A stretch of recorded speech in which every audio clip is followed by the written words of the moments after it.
Hello everyone. चलो आज हम पहले एक वोकैब खत्म कर लें, 14 नंबर वोकैब। और 14 नंबर में ध्यान से देखना, शुरू के 5 वोकैब आपको बहुत ही अजीब से दिखेंगे, एल वाई वाले हैं, है ना। और ध्यान रखना, जब एडजेक्टिव में एल वाई लगाते हैं ना तो वो एडवर्ब हो जाता है, लेकिन यहां पे थोड़ा सा आपको अजीब सा लगेगा। गुड एडजेक्टिव है, उसमें एल वाई लगाए हैं तो वो एडजेक्टिव ही रहा। सीन तो वर्ब है, वर्ब में एल वाई नहीं लगता, क्योंकि एडजेक्टिव में एल वाई लगाते हैं तो एडवर्ब बनता है, और नाउन में एल वाई लगाते हैं तो एडजेक्टिव बनता है। ठीक है, ये जैसे साइट यानी दृश्य होता है, ये नाउन है, इसमें एल वाई लगाए तो एडजेक्टिव हो गया। लेकिन कम अगेन वर्ब है, वर्ब में एल वाई।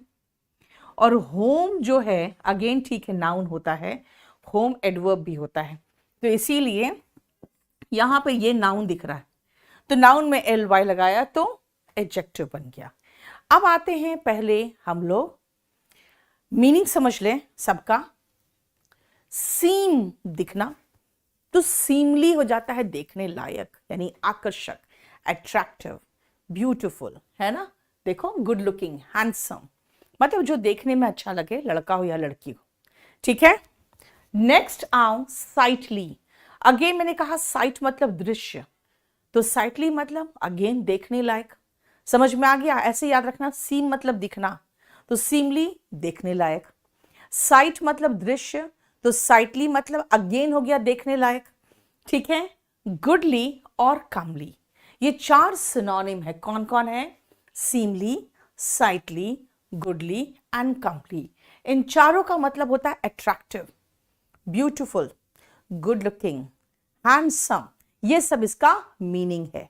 अब कई बार आपकी माँ कहती है नहीं ना, हम तो अपनी बहू होमली लेके आएंगे, तो होमली का मतलब वो सोचती है घरेलू, लेकिन बेटा होमली का मतलब plain, simple, unattractive, not beautiful, है ना, ऐसा होता है।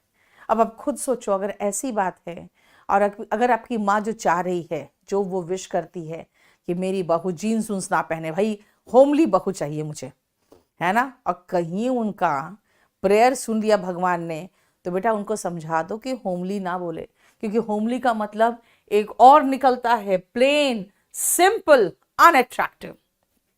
समझ में आया?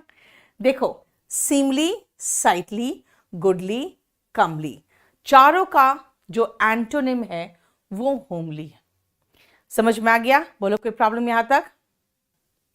अब आओ नेक्स्ट वर्ड, ग्लटन। हम ऐसे याद कर ले इसको। देखो बेटा, ग्लट का मतलब होता है निगलना, ग्लट का मतलब होता है निगलना, स्वॉलो। हम ऐसे याद करें कि जो टन्स में निगल ले ग्लटन होता है, जो टन्स में निगल ले वो ग्लटन होता है। इसका मतलब, ग्लटन का मतलब क्या है? पेटू, जिसका सिनोनिम होता है गुरमे, सॉरी गुरमेंट, सिनोनिम होता है गुरमेंट। ग्लटन का सिनोनिम गुरमेंट, यानी कि पेटू, वोरेशियस ईटर है कहीं? यस, देखो, वोरेशियस ईटर।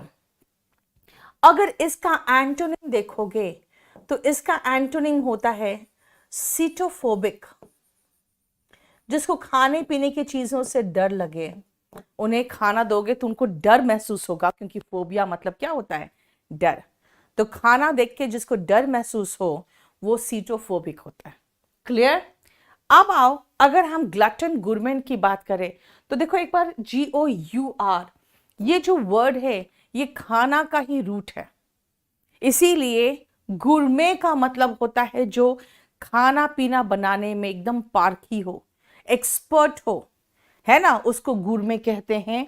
अ फूड कॉनिशर, बेटा कॉनिशर का मतलब होता है स्पेशलिस्ट इन एनी आर्ट, इसलिए फूड कॉनिशर कर दिया कि फूड बनाने में स्पेशलिस्ट हो। ठीक है, और कॉनिशर का स्पेलिंग भी याद रखना, एग्जाम में बहुत बार आया हुआ है। ठीक है, अब देखो क्या कहा मैंने, GOUR, ये वर्ड जो है आपको बताता है कि भाई ये खाना से रिलेटेड है। तो गुरमेंट हो गया जो बहुत खाता है, और गुरमे होता है जो बहुत बढ़िया पारखी हो खाना पीना का। ठीक है, क्लियर? देखो इस पेज में कोई प्रॉब्लम?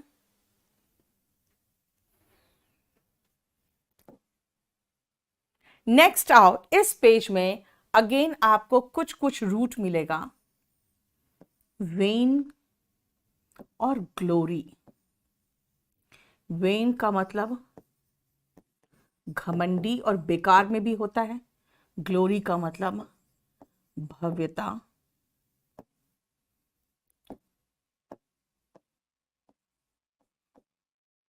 ठीक है, चलो गैस्ट्रोनॉमी क्या है, ध्यान से सुनना बेटा। गैस्ट्रोनॉमी का मतलब होता है जो खाना पीना बनाने की जो कला है ना।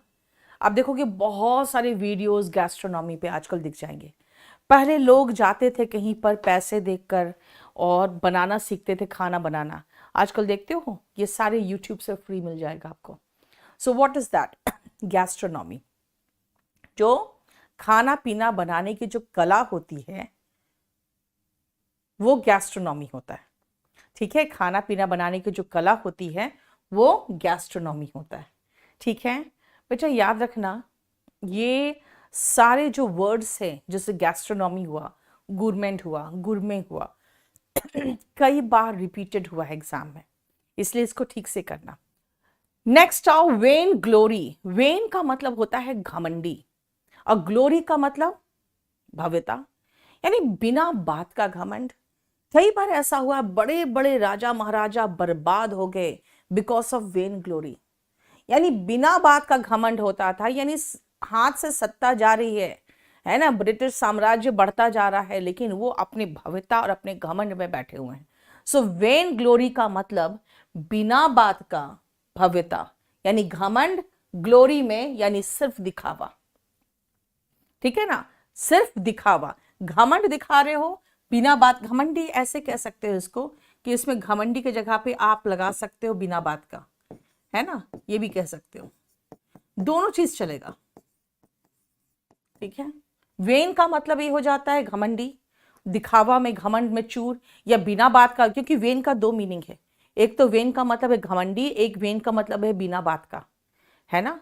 तो याद रखना कि वेन का मतलब हो गया अगर बिना बात का, तब भी तो है सही कि बिना बात का दिखावा किए जा रहे हो या घमंड में दिखावा किए जा रहे हो, लेकिन ये अल्टीमेटली क्या है? शो है, एम्प्टी पॉम्प और शो। ठीक है, जिसको हम लोग कहते हैं ऑस्टेंटेशन, इसलिए दिखावा करने वालों को ऑस्टेंटेशियस कहते हैं। ठीक है, नेक्स्ट आओ, वैनिटी। वैनिटी का मतलब क्या हुआ? अगेन याद रखना, वेन का मतलब हो जाता है घमंडी और वेन का मतलब बिना बात का। इसीलिए एक बार में एक शीट में लिखा हुआ है, मैंने एक सेंटेंस में सिखाया दोनों meaning. She is when in when. मैंने सिखाया ऐसे कि देखो, कभी कोई लड़की अगर आपको लिफ्ट नहीं देती है तो कहते हो यार पता नहीं किस बात का घमंड है, बिना बात का घमंड खाती है। तो सेंटेंस कैसे बोलोगे? She is when in when, घमंडी बिना बात का। इसे वेन से बना हुआ नाउन वेनिटी है। वेनिटी का मतलब होता है अगेन वेन से बना हुआ, घमंडी हो गया। ठीक है ना, क्योंकि वेन का मतलब घमंड, तो सॉरी वेन का मतलब घमंडी, तो वेनिटी का मतलब घमंड हो गया। देखो, एरोगेंस, कंसीटेडनेस, हॉटीनेस, है ना, ऐसे लोग क्या होते हैं? बहुत ज्यादा घमंडी होते हैं। नेक्स्ट आओ, फोर्टिट्यूड। इसको ऐसे याद रखना, फोर्ट समझते हो बेटा? फ्लैम्बॉयंट होते हैं जो दिखावा करते हैं, फ्लैम्बॉयंस कह सकते हो, नाउन बनाओगे तो। फोर्टिट्यूड ऐसे याद रख सकते हो, फोर्ट की तरह एटीट्यूड।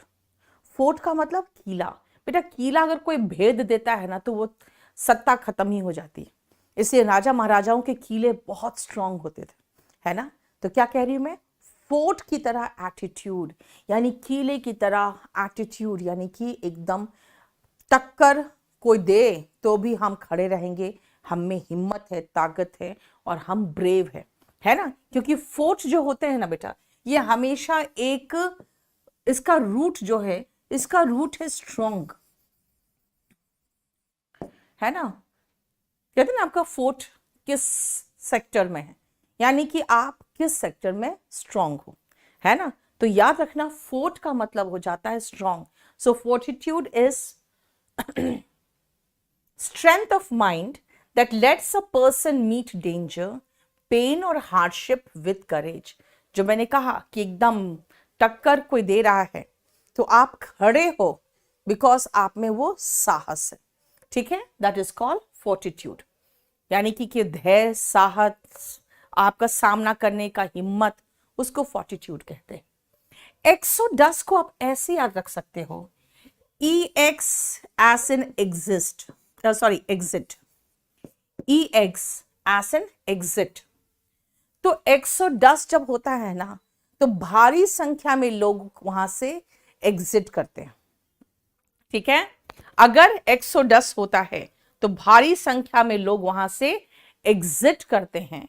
इसका मतलब है अ मास डिपार्चर. जहां से लोग परेशान होते हैं, जैसे कश्मीर से हिंदूज का एक्सोडस हुआ था, है ना. उसके बाद जैसे रोहिंग्या मुस्लिम्स का एक्सोडस हुआ था, वो बहुत सारे लोग इंडिया आ गए थे, है ना. तो एक्सोडस का मतलब होता है मास डिपार्चर, यानी बहुत भारी संख्या में जब कहीं से लोग एग्जिट करते हैं तो एक्सोडस कहलाता है. माइग्रेंट, यहां पर भी एक्सोडस ही होता है, लेकिन यहां पे दूसरे रीजन से होता है. यहां पर पलायन होता है क्योंकि लोगों को वहां पे अपने आजीविका का कोई स्रोत नहीं मिल रहा है ना.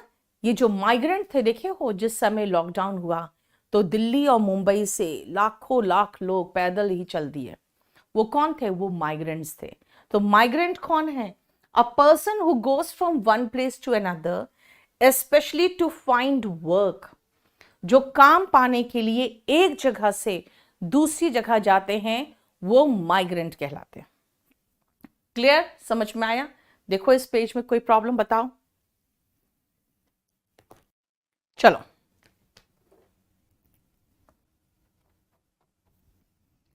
अब इसमें आओ. हालांकि इसमें कोई रूट नहीं है, लेकिन कुछ कुछ वर्ड में हम आपको समझा सकते हैं कि कैसे याद करना है. अब आओ एमिग्रेंट और इमिग्रेंट. अगेन मैं ऐसे याद करूं कि ई जो है ई फॉर एग्जिट याद करते हैं. ई फॉर एग्जिट याद करते हैं. यहां से जो एग्जिट करके जा चुके हैं वो एमिग्रेंट है. और बाहर से आई फॉर हम इन याद कर दे. इन, बाहर से जो अंदर आ चुके हैं वो इमिग्रेंट है. Emigrant, immigrant, emigrant, immigrant. Immigrant कौन है? जैसे बांग्लादेशीज आके बस गए यहाँ पे, और क्योंकि आपको पता ही है वो भी बांग्ला बोलते हैं, है ना. उनका भी कॉम्प्लेक्शन लगभग वही सेम है जो बंगालीज का होता है, और वो भी वही फूड हैबिट उनका वही है, मछली चावल. तो इसीलिए बहुत आराम से वो मिक्स्ड हो गए, पता ही नहीं चला कि ये बांग्लादेशी है. और उन्होंने फिर अपना आधार वगैरह सब कुछ बनवा लिया इंडिया का, है ना. तो क्या था ये एमिग्रेंट का मतलब हो गया जो यहां से चले गए. यानी जैसे कि NRI जो है, नॉन रेसिडेंट इंडियंस, जो अमेरिका कनाडा जाके बस गए, है ना. तो वो क्या हुआ? वो बाहर चले गए, वो एमिग्रेंट हो गए, और जो अंदर आके बस गए वो इमिग्रेंट हो गए. नेक्स्ट आओ, ये दो वर्ड जो है इटिनेरेंट और इटिनरी. ये जो दो वर्ड्स हैं, ये दोनों वर्ड आपको घूमने से रिलेटेड बात बताएगा. तो दोनों वर्ड जहां पर भी दिखे आप समझ जाओ कि घूमने से रिलेटेड है. यानी इटिनेरेंट जो होते हैं वो घुमक्कड़ होते हैं, वो वॉन्डरर्स होते हैं जो जगह जगह घूमते हैं, है ना. Travelling from one place to another, जिसको हम लोग इडियम्स एंड फ्रेजेस में ईची फूड भी कहते हैं. और ऐसे लोगों को वॉन्डरलस्ट होते हैं, ये लोग वॉन्डरर कहलाते हैं. ठीक है, travelling from place to place, जिनका ईडियम में है ईची फूड, जिनको पैर में खुजली मची रहती है, घूमते रहेंगे वो, है ना. और वॉन्डरर कहलाते हैं ये घूमते हैं. हालांकि कह सकते हो कि ऐसे लोगों को कई बार लोग वैगाबॉन्ड बोल देते हैं, लेकिन ऐसा नहीं है. वैगाबॉन्ड एक अलग ही क्लास के लोग होते हैं. ठीक है. और जब आप कहीं बाहर घूमने जाते हो तो अगर मान लो किसी कंपनी की तरफ से गए हो तो वो एक आपको शेड्यूल देगा, कब हम कहाँ पहुंचेंगे, वहां पे क्या क्या करेंगे, है ना, कहाँ पे फिर हम लोग घूमने कहाँ जाएंगे, कहाँ ठहरेंगे, कितने बजे पहुंचेंगे, वो पूरा एक शेड्यूल ऑफ द टूर होगा। दैट इज कॉल्ड इटिनरी, यानी कि शेड्यूल ऑफ अ टूर। ठीक है, समझ में आया? अब आओ नेक्स्ट, डम्बफाउंडेड। हम ऐसे याद रख सकते हैं, डम का मतलब होता है गूंगा, जो बोल नहीं सकता है, और फाउंड का मतलब हो गया पाना, है ना, या पाया जाना। मतलब जब आप उसे देखे उस समय क्या था, वो एकदम चुप, मुंह से आवाज ही नहीं निकल रही थी। जब भूत देख लेते हो तो क्या हालत होती है, मुंह खुला तो खुला रहता है लेकिन आवाज नहीं निकलती। यानी ऐसे सोच सकते हैं कि जैसे मैंने भूत देखा, I was aghast when I saw the ghost। हालांकि देखो, घास्ट और घोस्ट ऐसे याद रख सकते हो, है ना, घोस्ट को देखकर अघास्ट हो गई। लेकिन याद रखना, यहां एच साइलेंट है, एच यहां पे साइलेंट है, इसीलिए मैं सिर्फ आपको याद कराने के लिए बोल रही हूं कि घोस्ट देखकर अघास्ट हो गई, है ना, समझ में आया? aghast, flabbergast, dumbfounded, तीनों सिनोनिम है। तीनों का मतलब है हक्का बक्का, मुंह खुला का खुला रह गया, मुंह से आवाज ही नहीं निकल रहा है। इतना अधिक आप शॉक्ड हो गए हो, इतना अधिक आप शॉक्ड हो गए हो कि मुंह खुला का खुला है लेकिन आवाज नहीं निकल रहा है। Speechless with surprise, dumbfounded, flabbergast and aghast. देखो, क्लियर? और बी लाइन, बी का मतलब समझते हो, मधुमक्खी। लाइन मतलब क्यों, यानी एक लंबी सी लाइन लगी हुई है, दूर से लग रहा है कि यार सिर्फ जैसे छोटे छोटे छोटे छोटे कीड़े से दिख रहे हैं मुझे, तो इतनी लंबी लाइन है। वो क्या है? B line. बी लाइन का मतलब हुआ अ स्ट्रेट डायरेक्ट कोर्स, यानी सीधी लाइन, सीधी रेखा, bee line. Clear? Next page देखो,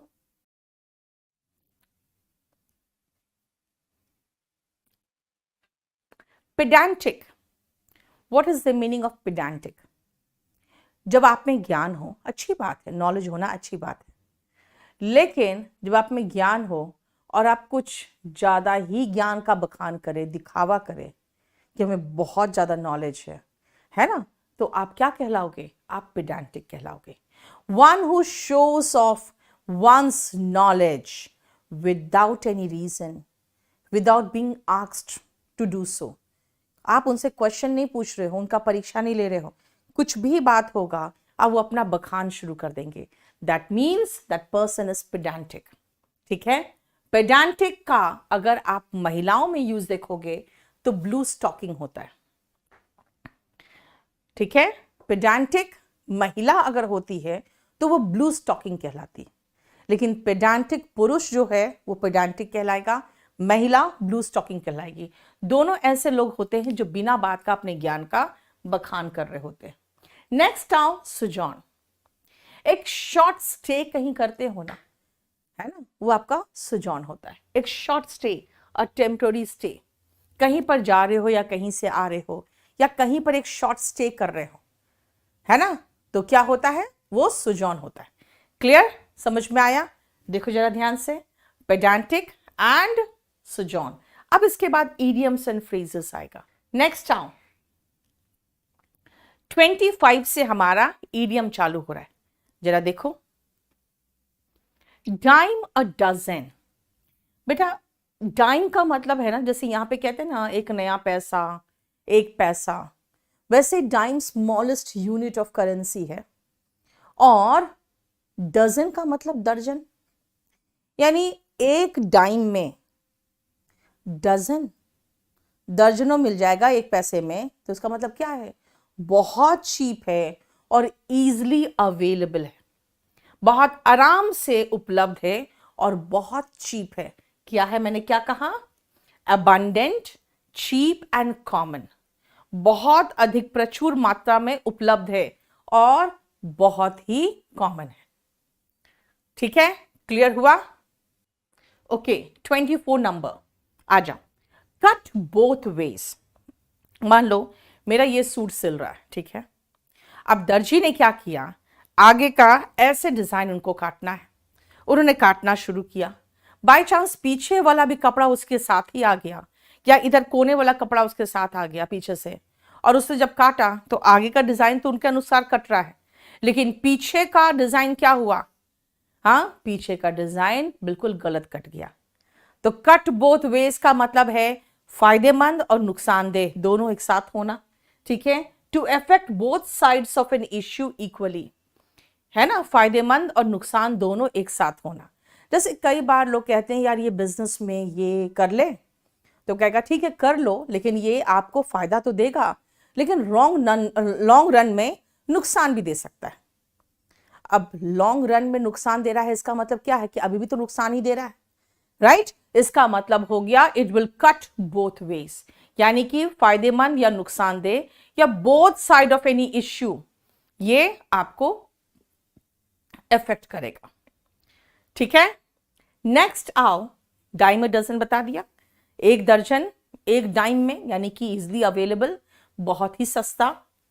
इन 2 शेक्स, मतलब 2 बार जितनी देर में कोई पूछ हिला ले कोई मेमना, उतनी देर में, मतलब उसका मतलब हुआ कि बहुत कम समय में। इन 2 शेक्स, अगर मैं कहूं कि ये काम it will be done in 2 shakes, यानी तुरंत करके देती हूं मैं, है ना। इन 2 शेक्स का मतलब होता है तुरंत। It takes 2 to tango. बेटा टैंगो एक डांस है, जब आप किसी के कमर में हाथ रख के ऐसे पकड़ते हो दूसरा हाथ और डांस करते हो। अब कहोगे मैडम ये क्या कर रहे हो, अभी आपको अच्छा नहीं लग रहा है मुझे देख के, क्यों? क्योंकि यहां कोई मेरा पार्टनर ही नहीं है। मतलब बिना पार्टनर का मैं टैंगो कैसे करूं? यानी टैंगो डांस तभी होगा जब 2 व्यक्ति होगा, जिसको कहते हैं ताली दोनों हाथों से बजती है। इसका एक और इडियम है, it takes 2 to make a quarrel. गलती सिर्फ एक पार्टी का नहीं होता, दूसरे का भी होता है। ठीक है, देखो, certain actions or activities cannot be performed alone. It takes 2 to make a quarrel. देखो 27 का।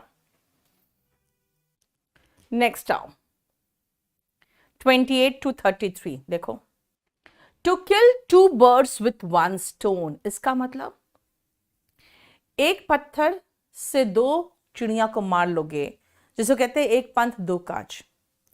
यानी अगर आप एक पत्थर से 2 चिड़ियों को मार दिए, इसका मतलब है आपने एक एफर्ट किया और आपका 2 चीज हो गया, है ना। कई बार समझाती हूँ भाई, सिलेक्शन मिल जाएगा ना तो एक पंथ 2 काज हो जाएंगे। आपके पास एक बहुत बढ़िया सरकारी नौकरी भी हो जाएगी और बहुत अच्छे से शादी भी हो जाएगी। समझ में आया? That means you will kill 2 birds with 1 stone, है ना। अब ये सुन के तो एकदम खुश हो गए कि भाई शादी हो जाएगी मेरी। You are in 7th heaven after marriage, you are on cloud 9 after marriage, you are in 7th heaven या you are on cloud 9 after marriage because you are elated, very happy, ecstatic, euphoric, gay. इसका मतलब, सबका मतलब है क्या? खुश, ecstatic, euphoric, gleeful, joyous, blissful, very happy। देखो, ठीक है, इसमें एक और सिनोनिम है, क्लियर? ये सब का मतलब होता है वेरी हैप्पी, याद रखना, क्लियर? बट रिमेंबर, ये जो खुशी है ना बेटा, that will be just a 9-day wonder, है ना। मतलब 4 दिन की चांदनी फिर अंधेरी रात। So this happiness is just 9-day wonder. इसीलिए वापस धरती पे आ जाओ, मतलब a short lived happiness. 9-day wonder का मतलब क्या हुआ? 9-day वंडर का समथिंग और someone that creates a short lived sensation and happiness. यानी 9-day वंडर का सीधा मीनिंग लिख सकते हो आप शॉर्ट लिव्ड हैप्पीनेस। बस इतना ज्यादा लंबा चौड़ा लिखने की आपको जरूरत भी नहीं है, खाली लिख दो short lived happiness, more than sufficient.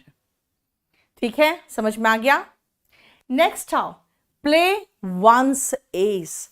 बेटा एस होता है आपके ताश के पत्ते में जो इक्का होता है ना, जो एक वाला एक होता है, जो इक्का, वो इक्का कहते हैं उसको S.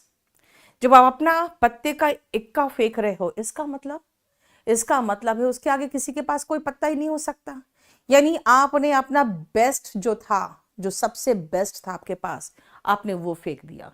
Use once best resource, जो आपके पास बेस्ट रिसोर्स था आपने उसको फेंक दिया, यानी आपने उसको इस्तेमाल कर लिया। So remember, play one's ace का मतलब होता है कि जो बेस्ट रिसोर्स है उसका इस्तेमाल करना। ठीक है। Hear it on the grapevine. Grapevine का मतलब होता है बेटा, पेड़ जो ग्रेप्स होते हैं ना, वो कोई बहुत स्ट्रॉन्ग पेड़ पर नहीं होता है, वो झाड़ पे होता है ना, वो बिल्कुल ऐसा लत लगा रहता है उस पे ही, वो लताएं जो होती है उस पर अंगूर होते हैं, यानी बहुत स्ट्रॉन्ग नहीं होता है, उसका कोई पेड़ नहीं होता है अंगूर का। तो hear it on grapevine का मतलब है यार कोई ऐसा बहुत स्ट्रॉन्ग बातें नहीं है जो आप जिस पर रिलाई कर सकते हो, सुनी सुनाई बातें हैं, है ना, बहुत इतना स्ट्रॉन्ग चीज नहीं है जिस पर आप बहुत रिलाई कर सकते हो। जिसका मतलब हो गया टू हियर और learn of something through an informal means, यानी कि जो ऐसी खबर है जिस खबर पे बहुत ज्यादा भरोसा नहीं किया जा सकता है। ठीक है, देखो स्पेशली गॉसिप, ये गॉसिप है। नेक्स्ट आओ, an arrow in the quiver. आप देखते हो जो आप पिक्चर वगैरह देखोगे जिसमें, चलो रामायण का ही देख लो, श्री राम के पीछे आप देखोगे क्विवर होता है जिसमें एरोस रहते हैं, है ना, जिनके उसमें तीर रहते हैं, जो वो लेके ऐसे चलते थे, है ना। तो एरो इन द क्विवर का मतलब क्या हुआ, मान लो अब उनको अगर तीर चलाना है तो क्विवर में तो एरो है ही, बस निकाला तीर और चला दिया, है ना, निकाला तीर और चला दिया। ठीक है, इसका मतलब क्या है, इसका मतलब है जो आपके पास उपलब्ध रिसोर्स है उसकी बात की जा रही, आपके पास जो उपलब्ध साधन है। नेक्स्ट आओ, अ स्टिच इन टाइम सेव्स 9।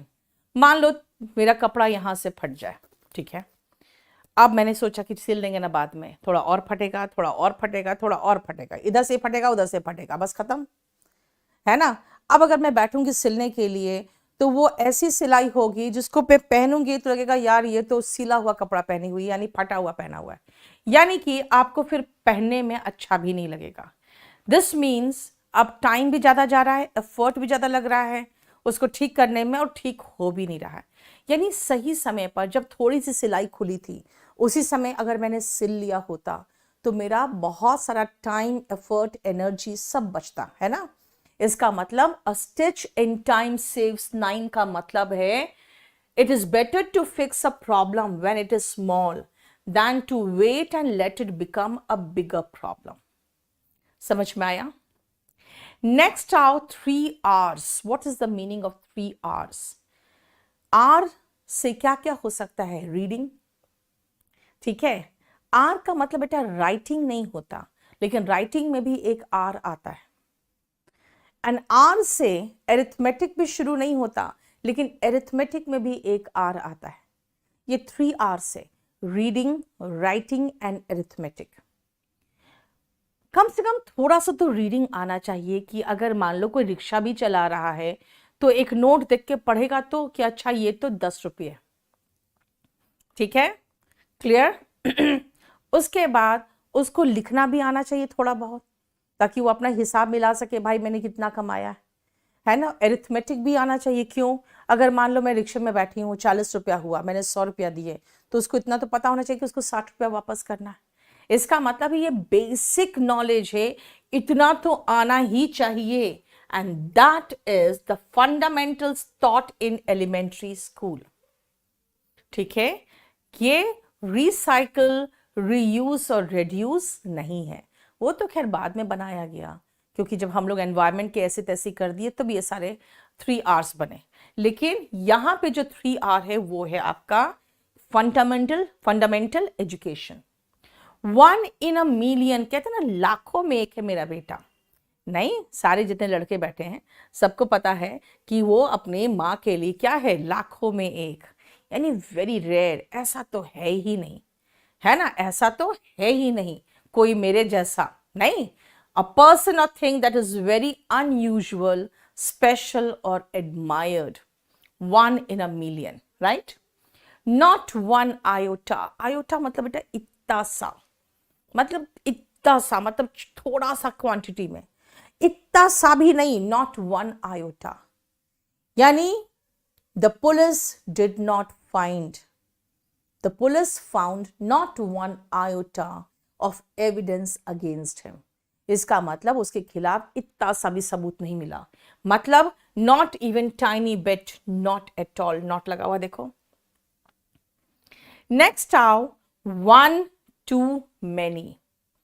जो शराबी होते हैं ना वो पिएंगे, अच्छा बस एक पेग लूंगा, उससे ज्यादा नहीं, एकदम नहीं, मैं आजकल पीना छोड़ चुका हूं, है ना, उसके बाद वो पेग लेगा, अच्छा चलो एक और चलेगा, नहीं एक और बस, उसके बाद नहीं, 2 पेग से ज्यादा बिल्कुल नहीं लेता हूं मैं, ठीक है, 2 पेग लिया और 2 के बाद तो फिर उसकी गिनती खत्म हो जाती है, क्योंकि 2 के बाद तो गिनती आती नहीं, पीने के बाद 2 पेग चढ़ा अंदर, उसके बाद फिर मैनी हो जाता है, मतलब 1 too many का मतलब हेविली ड्रंक, क्या है, too many drinks, heavily drunk. Play second fiddle, बेटा याद रखना सेकेंड का मतलब दोयम हो गया, दूसरा हो गया, तो stay second, to be second fiddle का मतलब या प्ले सेकेंड फिडल का मतलब है दोयम दर्जा अपनाना, मतलब मेन पोजीशन पे नहीं, उसके नीचे। देखते हो बहुत सारे ऐसे बहुत सुंदर सुंदर महिलाएं हैं, बहुत सुंदर सुंदर हीरोइंस हैं जिन्होंने अपने से ऐसे आदमी से शादी कर ली जिनके पहले से बेबी थी, है ना, they played second fiddle in the life of their husband, ठीक है, टू प्ले सेकेंड फिडल का मतलब क्या होता है, दोयम दर्जा अपनाना, समझ में आया, क्लियर, बताओ कोई प्रॉब्लम, क्लियर, आगे बढ़ो, चलो नेक्स्ट पेज आ जाओ, और ये आपका आखिरी पेज होगा। 2 लेफ्ट फीट, आपके पास 2 फीट है, एक लेफ्ट है एक राइट है, इसीलिए आप बैलेंस करके चलते हो, है ना, लेकिन अगर 2 लेफ्ट फीट होगा तो भाई बैलेंस नहीं कर पाओगे आप, है ना, 2 तरफ भगवान अगर हमारे लेफ्ट की तरफ 2 फीट दे देता तो क्या होता, हम लड़खड़ाते रहते हैं, राइट, इसका मतलब हो गया अ पर्सन हु वॉक्स क्लमजली और who is bad at dancing, जो अच्छा डांस नहीं कर सकता है या चलता है तो बहुत लड़खड़ा के चलता है, तो कह सकते हैं क्या है, he has 2 feet. 2 peas in a pod, ध्यान से सुनना, 2 पीस इन अ पॉड का मतलब, 2 पीस इन अ पॉड, आपको पता है ना मटर के जो दाने होते हैं वो रहते हैं उसमें, ग्रीन कलर का उसका जो कवर होता है उसमें रहते हैं, अब जब उनको एक को खोलोगे तो आप देखोगे कि उसके अंदर जो पीस है वो एक ही साइज का, एक ही तरह दिखते हैं, है ना, तो 2 पीस इन अ पॉड का मतलब हुआ जो एक जैसा दिखे, जैसे कहेंगे भाई वो दोनों जुड़वा भाई है ना, yes they are 2 peas in a pod, मतलब they are 2 peas in a pod का मतलब भाई मैं तो पहचान ही नहीं पाती हूँ कौन लड़का कौन है, दोनों भाई इतना ज्यादा एक जैसा दिखता है, इसका मतलब यूज्ड क्या करने के लिए, to say that 2 people or thing that are very similar to each other, ये बताना कि देखो दोनों एक जैसा है। Like a shag on a rock, shag का मतलब होता है कोई चिथड़ा सा, ऑन ए रॉक मतलब किसी रॉक पे पड़ा हुआ, यानी वो चिथड़ा किसी कपड़े का चिथड़ा है या कोई भी चीज का चिथड़ा है, वो अलग थलग पड़ा हुआ है ना, अलग थलग पड़ा हुआ है, राइट, इसका मतलब है कि सब लोग उसको अलग थलग कर चुके हैं, वो है ही नहीं किसी के साथ, अलग थलग पड़ना, इन एन आइसोलेटेड और एक्सपोज्ड पोजीशन, जैसे अभी देखोगे अगर आप कहोगे कि हाँ इलेक्शन में मान लो कोई ऐसा पार्टी है या ऐसा नेता है जिसको आप कोई भी लेना नहीं चाह रहा है ना, वो बिल्कुल अलग थलग पड़ा हुआ है, तो क्या कहेंगे, he is like a shag on a rock, कोई भी पार्टी इंटरेस्टेड नहीं उसमें, कोई भी उसको अपने पार्टी में लेने में कोई दिलचस्पी नहीं लगा दिखा रहा है, he is like a shag on a rock. The ayes have it, ये जानते हो क्या, ये बहुत पुरानी सिस्टम है जो आज भी हमारे फॉलोड हो रहा है हमारे पार्लियामेंट में। जब देखोगे कि कौन कौन इस बिल के पक्ष में अगर कहा जाएगा तो जितने लोग हाथ उठाएंगे ना उनको काउंट करके कहेगा इतना 71 आयस। अरे भाई 71 यस लिख दो ना, अब इतना पुराना हो चुका उसको तो चेंज कर सकते हो। और नो के लिए नेस लिखा रहता है, आयस एंड नेस लिखा रहेगा, NAY और AYES, है ना। बहुत गंदा लगता है भाई, पुराने जिस समय अंग्रेज बना के चले गए तुम उसी को फॉलो कर रहे हो। तो रिमेंबर द आयस हैबिट का मतलब है कि जो यस बोलते हैं वही विन करते हैं, यानी मेजॉरिटी विन करता है ना। इसका मतलब the yes votes win. All over hell's half acre, hell का आधा एकड़ भर गया, इसका मतलब है हर जगह पे। That means you can say या this disease, this pandemic, it is all over hell's half acre, मतलब सब जगह फैल चुका है। इसका मतलब everywhere, spread out across a great distance or area. देखो कोई प्रॉब्लम बताओ।